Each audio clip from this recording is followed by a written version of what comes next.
Welcome back, everybody. So, we have a very unique individual with us today. Unique because he has a story to tell that very few people on this planet can tell. A few too many that should have to tell that story, unfortunately. But we're lucky to have him here to share with us the inside scoop of what he went through. We met a couple years ago, actually on his podcast. I was a guest for with him, and we just connected again a couple weeks ago. Um, and Joel has a new book coming out, which you should all look at. We're going to talk about that also. But welcome, Joel Evan. He's here with us. Kashif, thanks for having me, man. I'm excited to. This is gonna be fun. Yeah, people will recognize you from your show, the Joel Evan Show. You've been around for a while, many episodes. You've been sharing amazing knowledge with people. I've listened to so many episodes after we met, and I've seen you at all the biohacking conferences, but it's gone so much past that now because recently I saw you on the news. I was like, wait a second, I know this guy. And it was literally like the evening news. And there was a part of your story that I didn't know because when I met you as a coach, who helped people lose weight, get in shape, be the best they could possibly be. And there was a whole other half of your life that I didn't know. And when I found out why, blew my mind. So Joel used to work for certain how should I say Oh, you this? could say it. The San Francisco Police Department. We can name names in this podcast, All Kashif. Yeah. right. That department for which he was loyal, did his job well, was all of a sudden told, "We don't want you anymore unless you have a certain chemical infestation in your bloodstream." Yeah. And he said, "Okay, then I'm leaving." And he was one of the brave few that stuck by his principles, and lucky for you, because we looked Yeah. at your genetics and maybe that wouldn't turn out so well if you made It another was. It decision. would not have been good. Yeah. Yeah. But that was a very difficult thing to do, especially at that time. Today, now that everyone knows what you knew back then and why you made the decisions you made. So first of all, what drove that decision? Was it a religious thing? Was it a health thing? Was it a principle thing? Like what was it? Yeah. So let me give you the backstory. So just so you know, you said a lot. So number one is when we met almost 2 years ago or whatever it was. I did not tell people that on the side I was a police officer. It's funny I say on the side. Like that was actually my full-time job, but I was coaching on the side and I was building my coaching business and I was building my podcast. But I never wanted to tell people, "Hey, by the way, this is actually what I do." Because at the time, 2019 when I started the podcast, guess what? Police officers were considered to be racist. They hated black people. Black Lives Matter was at the height of its of everything. And I was actually fearful that if I told someone that, I didn't know where they was going to land, and I didn't want them to ever judge me on the fact that, oh, he is a police officer, he must be this. People are going to fill in the gaps, and I never wanted that. I always wanted them to just like me for him or don't, based on that. Don't if there's a label or something like that. And so I was very fearful of that. Looking back, I wish I had. And I'll tell you, this whole journey that I've experienced over the last 2 years since being fired has made me really realize that it's all about stepping in your truth and aligning with that. And there's nothing that vibrates faster than the truth. I really believe that. I believe in frequency. I believe in like the law of abundance and reciprocity and all these things. And nothing vibrates faster than that. So now I think, who cares? I would have rather have lost you as a friend early on if you thought, if in your mind you're like, I can't like that guy. Like, who cares? Like, I'd rather lose you early now.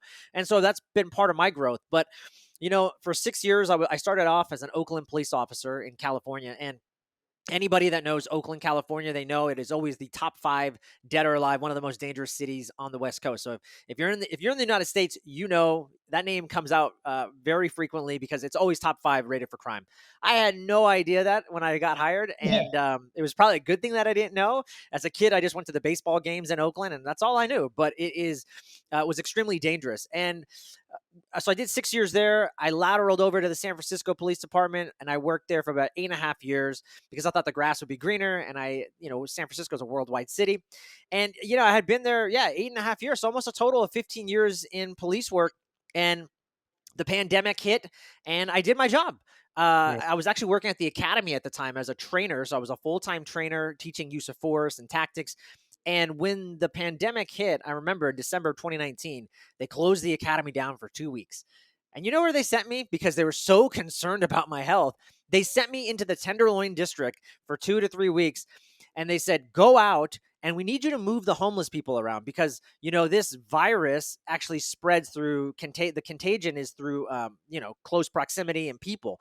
Mm, And the mayor didn't want to, it was an eyesore because everything was shut down. Twitter, Facebook, no one's in the city. But guess who is? The homeless. And so they're out doing their normal thing, but it's a huge eyesore because the homeless congregate right by City Hall. And so she would see it every day. And she said, SFPD, you need to go out there and move them along. And so I did. I didn't have a mask. I didn't have anything. I did my job. I did what I had to do. And then lo and behold, a year and a half after working through the pandemic, they said, if you don't get this experimental product, you're fired. And I'll be honest, I knew they had no merit to fire me. In the United States, I had to learn this. I had to learn a lot. It's called Title VII, and it talks about the exemptions that you can have that an employer has to grant. And one of those two is religious and medical.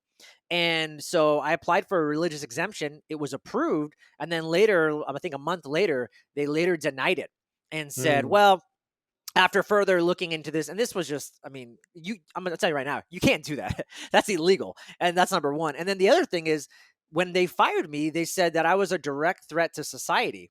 Now, already back in, I mean, I got fired October, November 2021. We already mm, knew since March of 2021 that that was not true. We right. knew that it didn't stop infection. We knew that it didn't prevent transmission. So the fact that they were going to fire me over this, I thought was laughable. And I'm like, that's not going to happen. I'm definitely not going to get this. And I'll be honest. Yeah, like I said, I'm surprised they went through with it. But there was no doubt in my mind. Yes, I have faith-based reasons and religious-based reasons, but I also like to tell people the science also that made me so confident that this was not a good move. And I have two boys, 9 and 5, and many years ago when the topic came up. By the way, as a kid growing up, I have many of these products in my body. My parents Mm, didn't know any better. This is what we're all told to do, right? Now, when the time as a parent, now you have to kind of educate yourself on these things. And the idea was, wait, hey, are you going to put these products in your own kids? And I'm like, man, I'm a big natural health guy. I have always have, but I never really thought about it. Like it was just assumed that these things right. were good and standard care. And if you don't, then there's also the worry is like, you're a bad parent. Like, what are you doing? Yeah. So I went on a deep dive, Kashif, and I went on a deep dive. I started learning more about it. My kid's chiropractor was giving me information, giving me little breadcrumbs. Never said this is what you need to do, but just giving me little breadcrumbs to learn about it. And I'll be honest, the more and more I learned about the industry, I was not satisfied with the answers I was coming up with. And I Yeah. did not and when I really got into it, I'm like, "Oh my god, this has been going on since the beginning of time."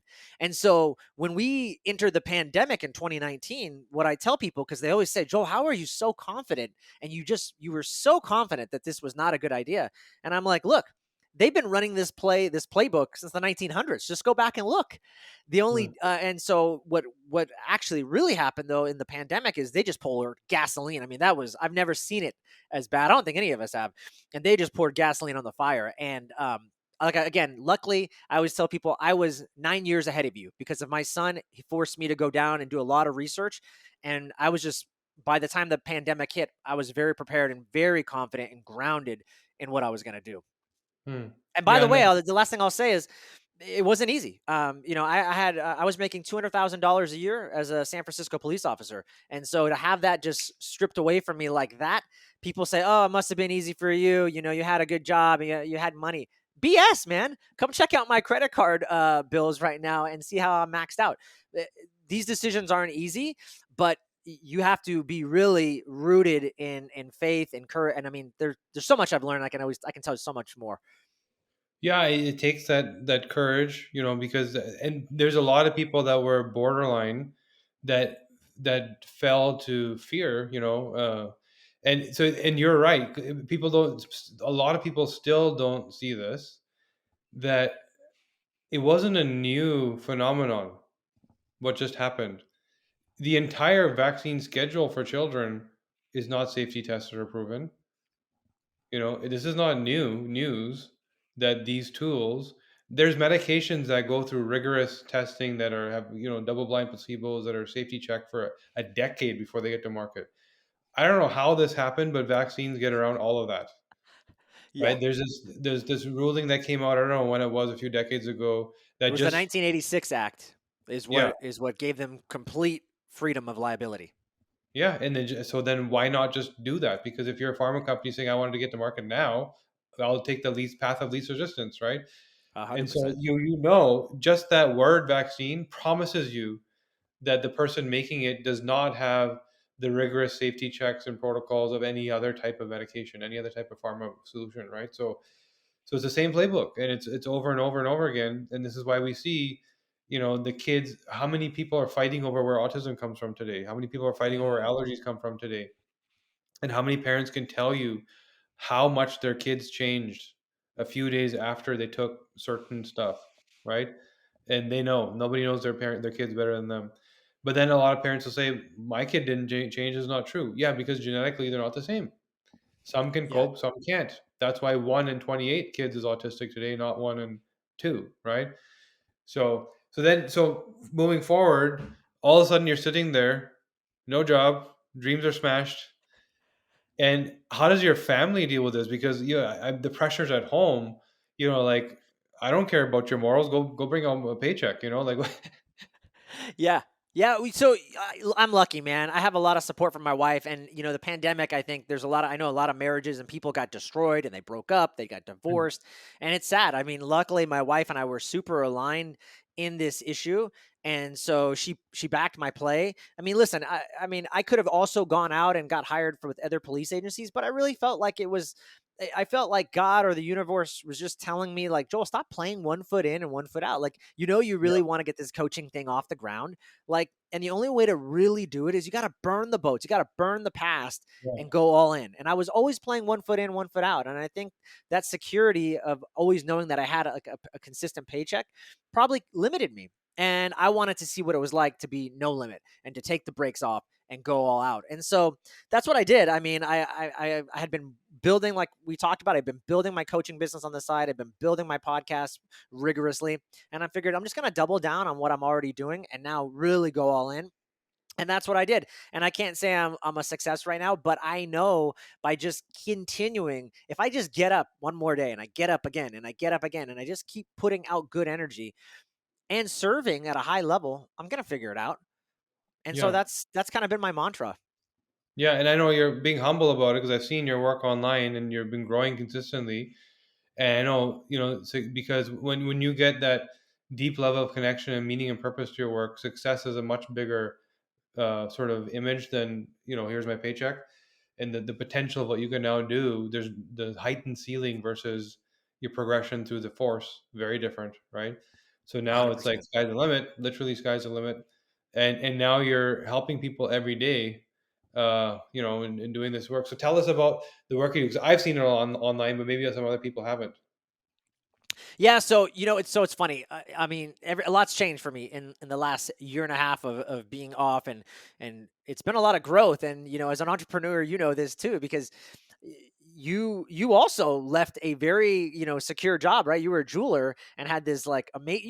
You were. I mean, I'm just imagining you bling bling and got all the jewelry, and you're doing very good. But same for you. You were like, I want to do something more, and you weren't fulfilled, and you had health issues and you're like, I could do so much more. And you changed the path too. So credit to you, man. I mean, in your book, The DNA Way, I mean, I didn't know that about you. And so it was really cool to read that. But so for me, when I launched my business originally, all coaches tell you, my business coach said, you got to niche down, Joel. I'm like, I can help everybody. Like, I'm a life coach. I went through multiple naturopathic certifications as a health coach. And I'm like, I can help anybody. He's like, doesn't matter. You're not Tony Robbins. You can't help everybody. Okay. So I niched down to weight loss because I thought, well, that's something I think I can do well. And so that's what I'm doing. That's actually what led me to come out with my book Ignite, which went Yeah, bestseller in 7 different categories when it launched. And I'm really proud of it. But guess what? Even after doing all of that, after a year and a half, what I told you in the beginning is nothing vibrates faster than the truth. And I still felt like as I was doing all this coaching and helping people and getting people better, I still felt like, yeah, but I'm not really a weight loss coach. That's not who I really in my soul am. Sure, I can get you results, but that's not who I really am. I mean, there's other guys that even do it even better. And, look at, I don't know, a guy like Lane Norton or somebody. I mean, go to him. He's great. But so I felt unfulfilled still, even after doing all of that and the book and doing well. And so now I'm actually really looking at getting back into what I'm really passionate about, which is just the mindset. And Mm. something that I've been focusing on recently too is I went out and hired a coach, a parenting coach. People say, "What are you talking about? A parenting coach? What is that? What does he tell you? Like, don't spank your kids?"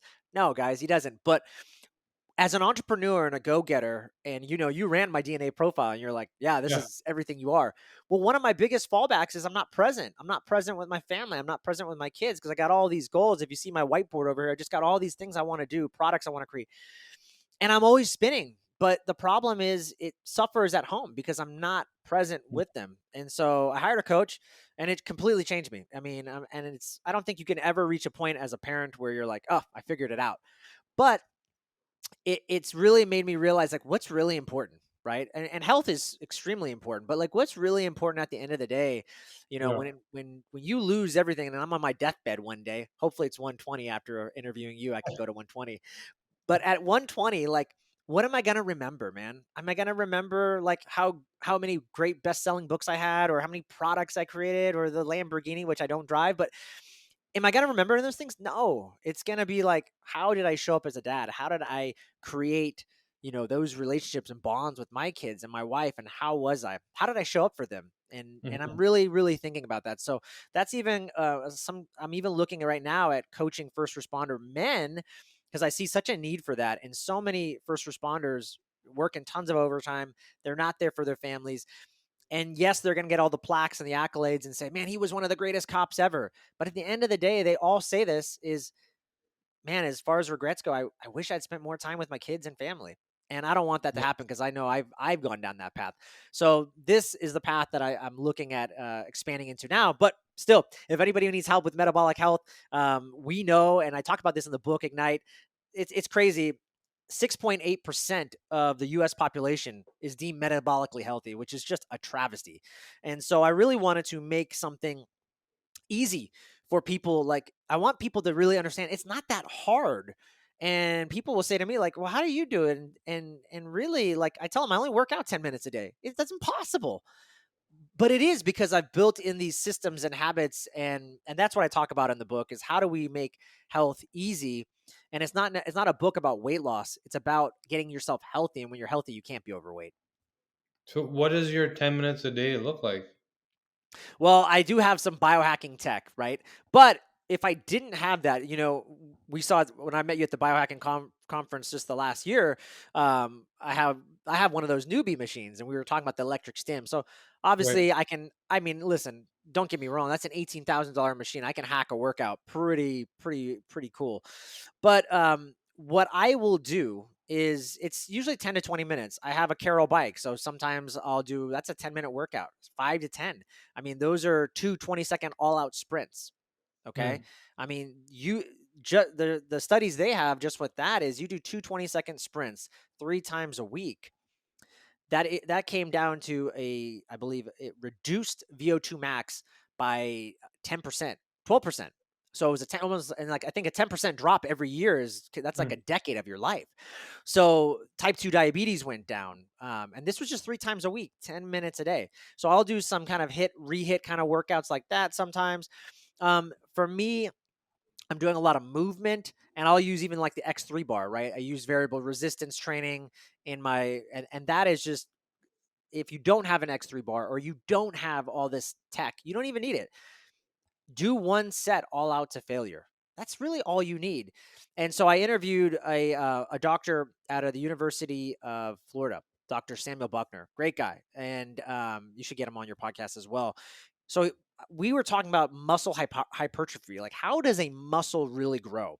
Do we need to be doing 3 sets of 10? Do we need to be in the gym 60 minutes a day? Right? That's what we've been taught. That's what I was taught as an 18-year-old through the bodybuilding magazines. And he said, no, you need to exhaust the muscle to failure to create the cell signaling response to build more muscle. And so, how do we do that? Well, you can do it with just one all out set to failure. He actually, in our podcast interview, he suggested do 2 sets to make sure that we really created that exhaustion, that fatigue. But that's really it. And we know that more muscle and more muscle growth, that's going to equal more testosterone. That's going to equal more growth hormone, which creates lipolysis, which creates that breakdown of fat, right? So those are some of the things that you can do if you're looking for from a weight lifting or exercising perspective. So when you say failure, people get stuck here because when I go to the gym, I'm going to load up my bench press and I'm planning to do 8 reps. So does failure mean that I squeeze out a ninth rep, or does it mean that I keep removing plates until I only have the bar left? What does failure actually mean? That is a great point. So what you're talking about too, and that's another effective way. Sean Wells talks about that in his book, The Energy Formula, doing something like drop sets, which is kind of what you would be doing. Now here's the thing. I don't know what weight you're doing. If you're doing eight reps and like the eighth rep is like you can't do anymore, well then that would be failure based on the weight Okay. you have. So it's going to be either or. You're either going to go heavier and maybe you only get 8 reps, or you go lighter and you do 20 reps. Hmm. Or you do something like kind of what you're talking about. Maybe you do 20 reps, then you take some weight off, then you do 15, take some more weight off, do 10, take some more weight off, do 5, and that would be your one, technically your one set. So that Right. would be one strategy to do it. The one thing I will tell you that I've learned over the years of doing this one set to failure is mentally it's actually difficult for me to go to failure. Be over time. In the beginning, yes, but over time, you're doing so many reps or whatever you're doing, you get to that point where you feel the burn and you go, that's good enough. And you just naturally can get lazy because you're like, I think that's good enough. So I think what Samuel Buckner talks about, hey, just doing probably that second set is probably a good idea. Yeah, and often when you know there's a second or third set coming, you save some juice for that, and you don't push yourself to the end. Because you're thinking about the whole workout. And so if somebody, is planning their week and you're doing sets to failure, because I think a lot of people want to know and incorporate this to save time and be more efficient, and really do what your body needs, not what your ego needs, right? Like if that's all your body needs, then why are you spending an hour in the gym for one body part, right? Especially if you're not competitively like oiling up and putting on tan lotion and standing on stage, you don't need that. Right. So so then your total workout would be 2 3 exercises, couple, and they're all. What does that look like? Yeah, yeah. So, I mean, one of the protocols I followed for many years, and I go in and out of these, but is like Dr. John Jaquish talks about, and he does a push day and a pull day. So, 4 exercises, and so if you're doing a push day, you'll be doing squats, push press, bench press, and then tricep press downs, right? And then Okay. and then the next day you do all the opposite muscle groups. You're gonna do pulling, so you're gonna do deadlift, bent over rows, calf raises, bicep curls. And then the third day, so let's say this is Wednesday, you just flip flop. You'd go right back into your pushing exercises. And you're able to do that because your muscles aren't broken down from just doing one set or even maybe two. You're not going to be super, super sore. So, because Mm. it's just one set, you're creating this cell signaling response. You don't necessarily need to tear muscle, which is what a lot of people think. Oh yeah, I got to tear muscle. If I don't have that like torn kind of, bruising almost effect, which is what you're doing, if you don't feel that, then people don't think it's a workout, but that's not true. So that keeps you fresh. And then on Wednesday, you could just go right back to pushing again. And then Mm. Thursday, pulling. So you could work out 6 times a week doing this kind of methodology. And you could go through each exercise, really in a minute, which is how you're getting to the 10 minutes. Yeah, and I mean, people listening are probably thinking, "I wish I would knew this before," because all that time and effort spent in the gym. And then so you've done the work to rip up your muscle to cause some level of recovery. And then what are you doing with nutrition? Because we hear so much about, okay, have your BCAs, have your protein shake. Oh, you're fasting, so you're working out in the morning and you're not eating for 6 or 7 hours. Or like, when do you eat? What do you eat? What are you doing with your BCAs? What are you doing with protein powders? What do you actually need? There's so much to navigate. Well, I think you would be better at answering that based on your DNA. That's got to be my answer, right? But I think, listen, I think when you look at just the test of time and just overall, I really prescribe to just kind of the blue zone diets. I've tried them. I've tried pretty much everything: the carnivore, the Mhm. keto. I like them all, man. I think they all serve their purpose. And maybe you need to go in and out of keto every now and then. Maybe if you have a gut issue, I think that's why carnivore really works so well. is if you had a gut issue, you're not going to have that. But my whole Mm, thing is, why don't you just fix your gut? Then you can yeah. have plants again. And maybe again, based on your DNA, maybe you're just not most suitable for that. But I think when you look at kind of the blue zones and how those people ate, that's really what I prescribe. I don't think you need BCAAs. I don't think you need amino acids. If you want all that stuff and you're oiling yourself up for a competition and you need some of that, by all means, go ahead and do it. For me, I'll just tell you what I personally do most of the time. And I think this works. Most people, they're stressed out, cortisol's high, like Mm, we know that, everyone. And so their digestion is wrecked. And so what I think most people they do really well is having some type of smoothie in the morning. So I use some kind of multivitamin powder, a plant-based a hypoallergenic plant-based powder, and I'll use that and I'll make like a blueberry smoothie. Plus it gets me hydrated. I love my coffee like anybody else, and I probably have way too much. So I get a nice 24 to 32 ounces of water right away in the morning. And so mm. that's what I do. And especially if someone's trying to rebuild their digestion, that's a really safe strategy. Having something easy on your digestion in the morning. So I'll do that. It's hydrating. And then I'll have some type of vegetarian lunch, usually with a fat like an avocado, something simple like a salad and some olive oil. And then I might even have another smoothie in the middle of the day, depending how much work I've put in, and then I'll have dinner. And a dinner is going to be like a paleo style meal. So a little bit of protein, some starch, and some veggies. And that's it. And what time are you training? For me, it varies. I've been training. I like to train personally. I get up early, 4 to 5 in the morning, and I'm not a morning. I don't feel like vigorous in the morning. It takes me. Yeah. That's for me more. I feel like more creative. So I do a lot of my creative work that day, or the most important thing I need to get done. And then around 10, 11 is when I find myself working out. Now I know we talked, and I believe you said testosterone for men is high as 6 a.m. to 8 a.m. Is that right? Or in the Yeah, evening? well, in your case, it'd be a little earlier because you're getting up earlier, but the circadian rhythm is aligned to the sun, right? So irrespective of when you sleep, your body's still trying to get things right in accordance with the sun. So 6 to 8 is usually that peak. Yeah, Ah, yeah, yeah, and I then find this. myself and I try to go outside a lot for these 10-minute workouts that I'm talking about, 10, 20 minutes. So I try to go out and be in the sun, or at least even if there's no sun, I'll take my shirt off and just try to get some sun. And usually around 10, 11 before lunch, because I like to work out and then have my lunch right afterwards. That's kind of what I try to do. Yeah, that's what I was thinking because typically you want your fuel right after, and a lot of people are challenged with the fasting, which it sounds like you're not doing, which I I've don't hear done a about. lot of fasting in the past. And Yeah, you know what? It's the fasting research is changing by the minute. It seems like now everyone's poo-pooing on intermittent fasting and saying it's not even real. It's only a caloric deficit. I think everybody should at least bare minimum do a 12-hour fast. I think that's super easy and doable. I think everybody should do it. Um, I what I like to do is do once a week at least a 24-hour fast. And so mm, I'll have dinner. And that's kind of my way of like rebooting my system and just, staying aligned with what I do. What I also do is quarterly, I do a 7-day detox. And so there's 2 days of what I would call a modified fast, which is I'm having just shakes, and it's like maybe 100 calories total for the day. It's so little that you're still inducing autophagy, similar to what Victor Longo talks about in kind of his longevity, I think, diet and Prolon. Even though I've never done it, from what I can tell, it looks pretty similar.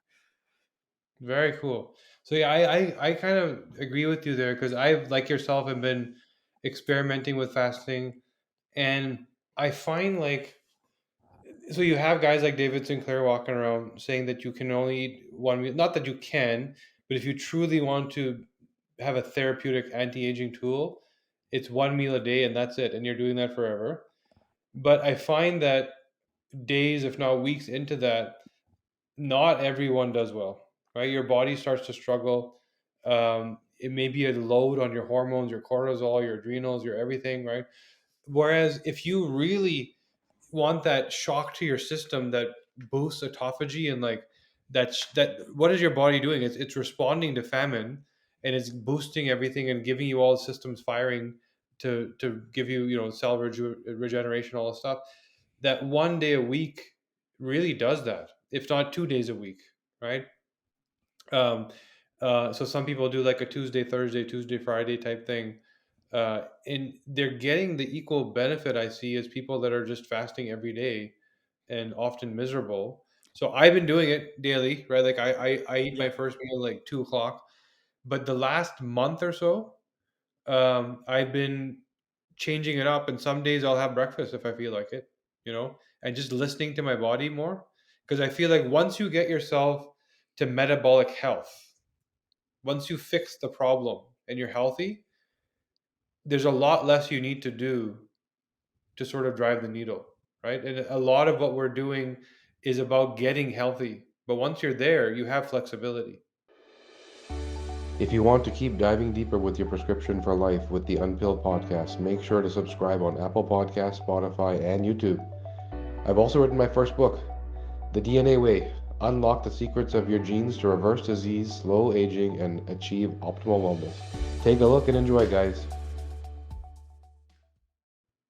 Yeah, Right? 100%. And I mean, what you said is so important because even Ben Azadi, we know Ben and he's big into keto and fasting, but even he said, like, man, when I eat breakfast, I notice my HRV improves.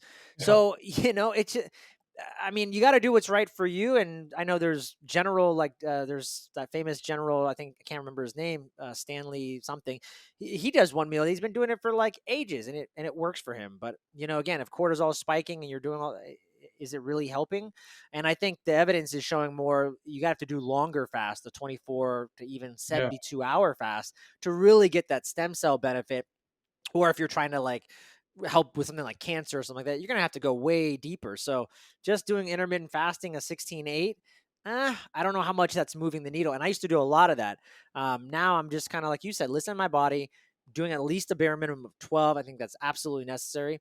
And then I do a detox, like I said, every quarter. So every, 4 times a year, every season, I'm always doing a detox. And I think that's what keeps me going and keeps me sharp because I talk about this in the book. 86,000 man-made chemicals you're being bombarded with every year. I didn't make that number up.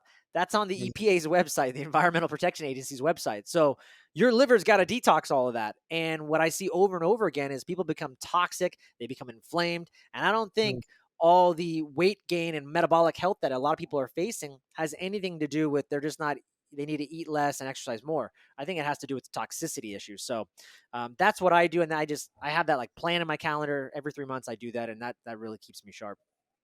And what does that protocol look like? That detox protocol?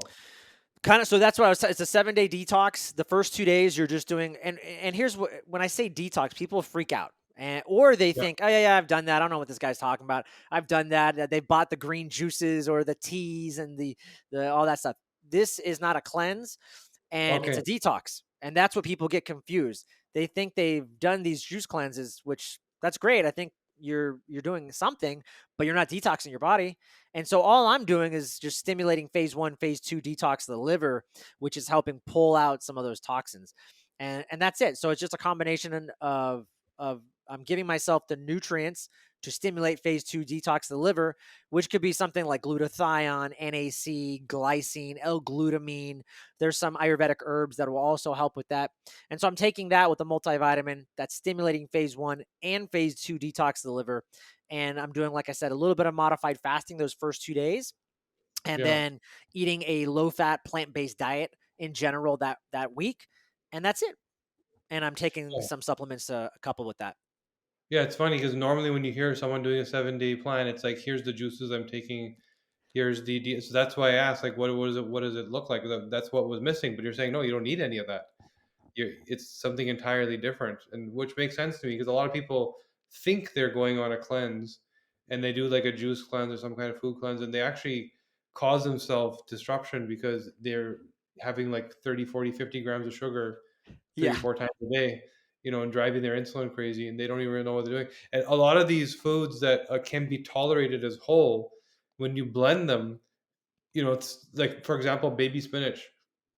The oxalate insult becomes so much more aggressive when you blend it into a liquid, right? I don't know what the mechanism there is, but it's true. So a lot of these foods that are meant to be eaten whole, when you drink them, don't have the same. In fact, the positive becomes negative, right?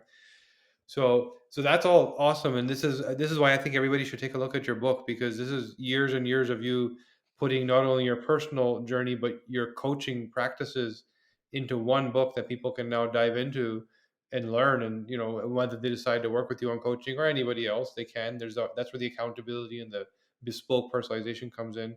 Yeah, But you've laid it out in your plans in the book, right? 100%. So yeah, so now recently when I've seen you, it hasn't been about the book. It hasn't been about your coaching. It's been you on TV, and it's been you on the news multiple times. And what's this new appetite where this your story, which would have been buried and hidden, you're all of a sudden front and center as a spokesperson for what went down and what's going on in San Francisco with the crime, etc. And all. How did that happen? Where all of a sudden they're drawing on a guy that they were trying to hide?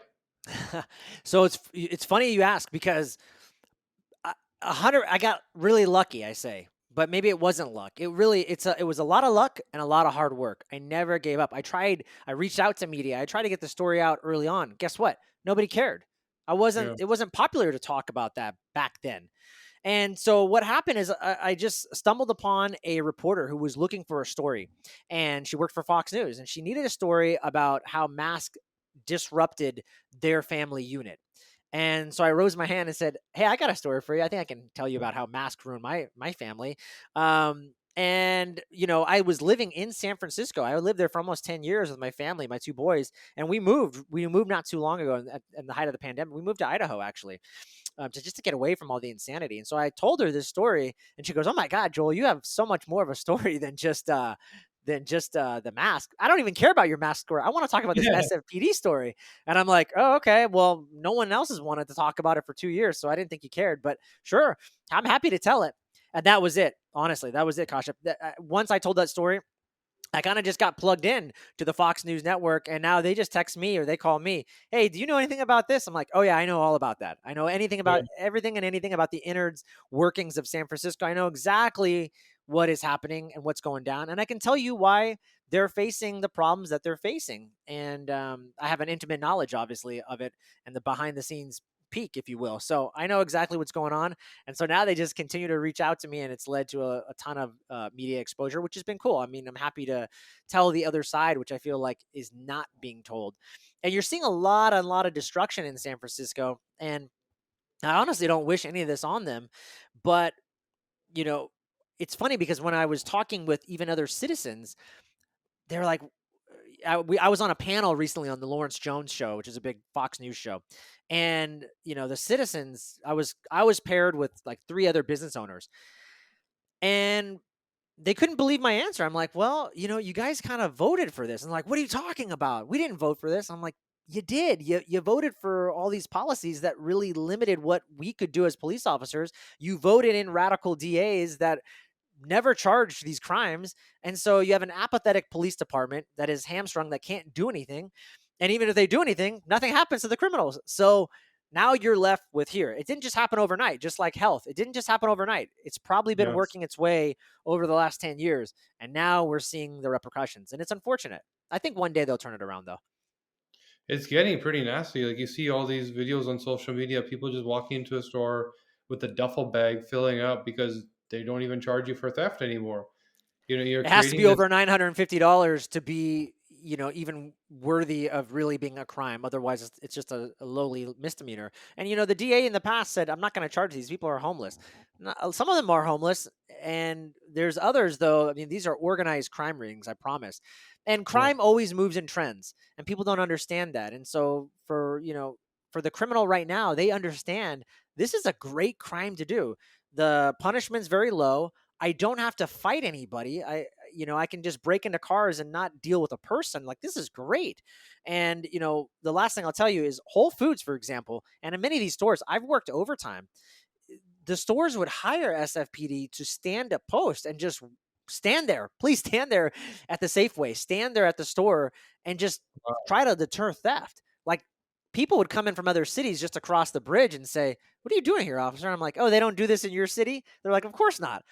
Well, that's how bad crime is, that they have to pay a cop overtime to stand there. And even when they were paying a cop's overtime at Whole Foods, it still didn't deter the problem. And that was a huge investment. That was supposed to be their flagship store in downtown San Francisco, and that closed within a year. We're not even talking about a jewelry store. We're talking about Whole Foods. You know, that is unbelievable, man. Like trying to protect all the protein bars and bananas with a police officer. But They that's had, what's I think they happening. had 586 calls in a year.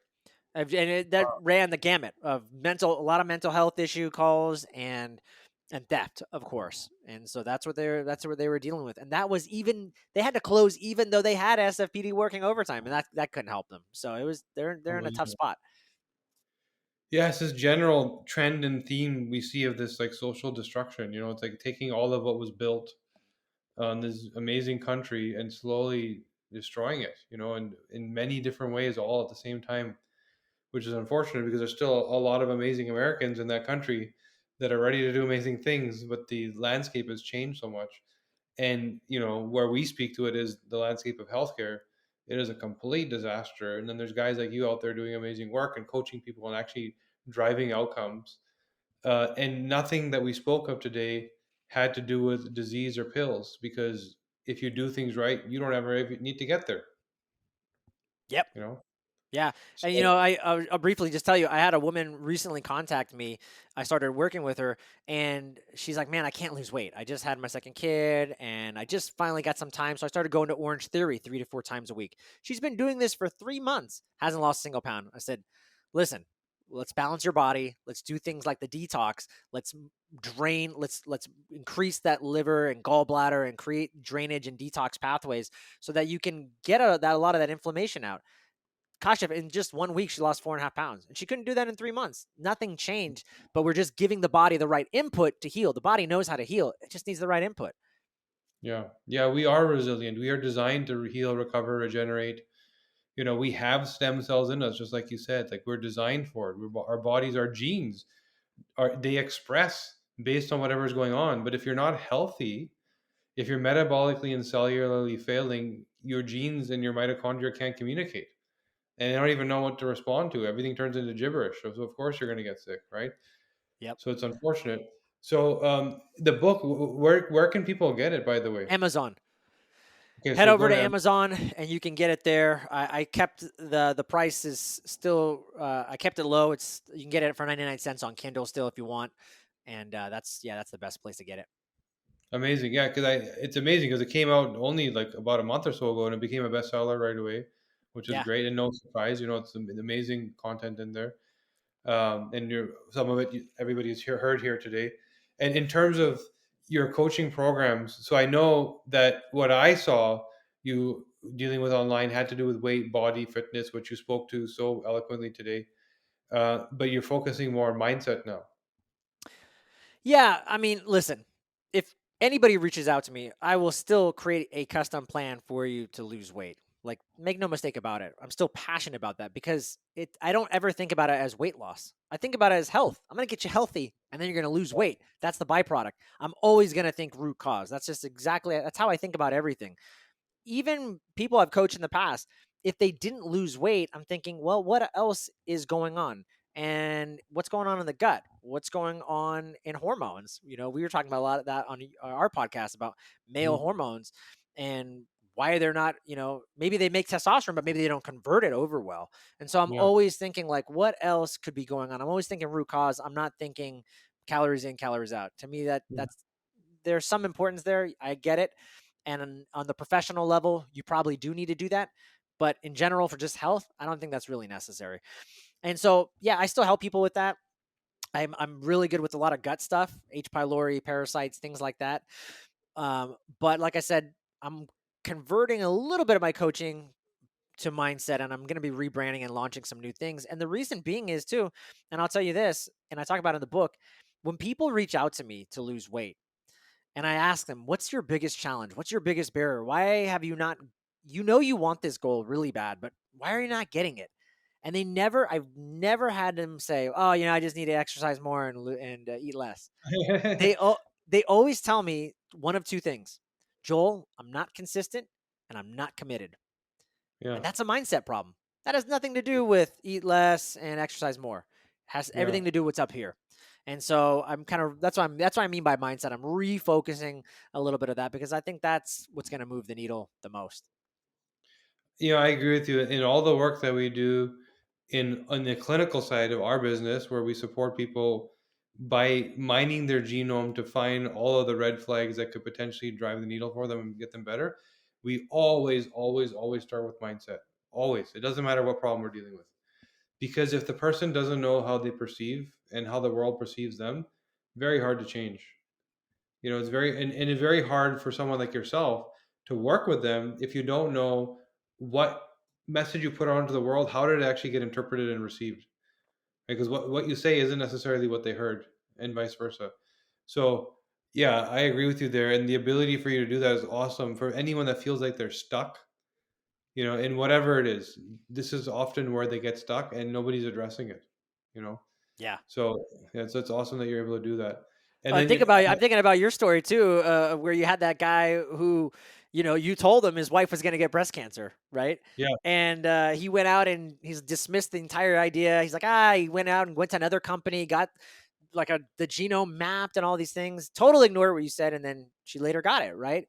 yeah, And in a way, that's like a mindset thing. He, even though you had the information, like I can give it to you, and I tell people this all the time. You don't need my help. You can go on YouTube, you can go read a book, you can go learn about these things. You can get to yeah, do it for free. But the mindset piece behind it, just like yours, if you have no faith in what I'm going to tell you or what I'm going to do, and you're not going to implement it, none of it matters. yeah, for sure. Yeah, that gentleman, it was more like, this is not a prescription, so it can't be real, right? Yeah.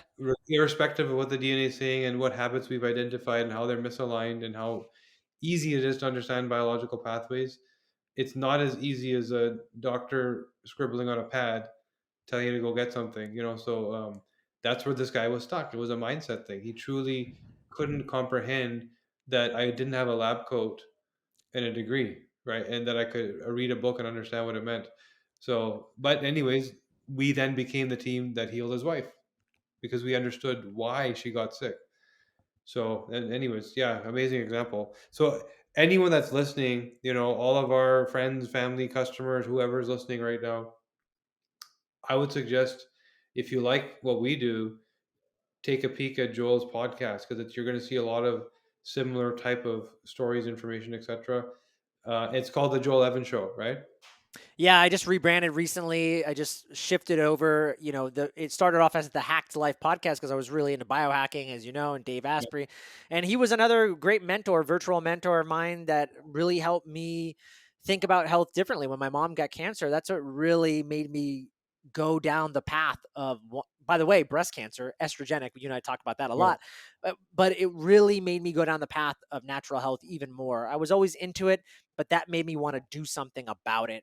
And Yeah. he was definitely a mentor of mine, and really exposed me to health, thinking about health in different ways and how to get people better without any of the so-called Western ways that weren't working. And so that's why I named it that. And I still love biohacking and alternative health. I still talk about that greatly. But I want the show also to have higher consciousness people talking about higher consciousness ideas. Sorry, not that Yeah. they're higher conscious, but they probably are. But they're doing something disruptive still. I love having disruptive people like yourself on the podcast and just others that are thinking about the world differently. If it's just run of the mill stuff, I mean, go watch your mainstream media for that. I don't want to have them on my podcast. That's amazing, man. It sounds good to me. So, thank you for joining us here, man. This is awesome, and thank you for being so transparent about what you went through because people hear the buzz around this, but they don't hear the real stories, and it's amazing that you actually laid this out for us. So it's awesome. I appreciate it, man. Just one last final word, if I can, is just Yeah, go for it. something that I've been thinking about in my own journey. And, people say, "Oh, you did such a great job, Joel. Man, it was so courageous. How did you do that?" And I never thought about it as being courageous at the time. And even now, when I think about it, I think, yeah, but I could have done more. And what I mean is, yeah, we're seeing laws and all these things starting to change, but that's great, but that's also not really good enough. And I really want people to understand, if you believe in something and you really believe in it, then you need to fight for it and you need Mm. to stand up and you need to do something about it. And I could have, even looking back, I could have done more to galvanize a team, a group of people to bring light to the issue even early on. I don't know what it would have looked like. I could have even peacefully protested, but I should have taken even more action to get people going, because when we look across the United States and other places, the people that galvanized came together and said, this is enough. This is not going to, we're not going to take this. They actually won. They got things to stop. Mm. And that didn't happen for me. Because guess what? The group of people that I was around, like you said, I was one of very few. Out of 2,000 officers, only 70 of us were willing to get fired and go the distance. That's nobody. That's nothing. Mm. And so you're not going to win with those numbers. You look at other departments that are bigger, like LAPD, they had 2,000 cops that said, we're not going to do this out of 10,000. That's 20% of Mhm. their force. Guess what? Nothing happened to them. And LA and San Francisco are politically aligned in the same way. So we see over and over again the people that stood in their truth and actually did something about it even more. Those are the ones that really created change. And so, yes, lawsuits and things like that are good, but they're going to take a long, long time. And if we can really take action, that's going to be important. Yeah, that's awesome. And it's awesome because we already know the next virus is dropping in 2025. They've already announced it. So Oh we boy. got we gotta learn from the past and galvanize next time, and stay strong, right? So that's amazing, man. Thank you again so much. Thank you, And brother. everybody take a look at the book, the podcast, and call Joel if you need some help. Absolutely.